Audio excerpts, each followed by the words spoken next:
In this quick tutorial, you'll learn how to forward an entire email thread in Gmail, step by step. First, sign into your Gmail account in your web browser. In your inbox, find the conversation you want to forward. Look for the thread that contains multiple messages. Click the email subject line to open the conversation. Scroll through the thread to quickly confirm that all the messages you need are in this conversation.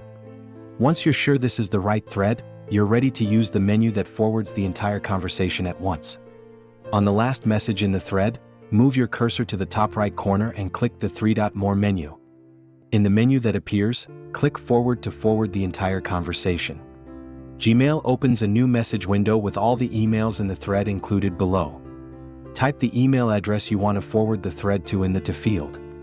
If you like, add a short note above the quoted messages to explain what you're sending. Finally, click Send. You've now forwarded the entire email thread in Gmail, including every message in the conversation.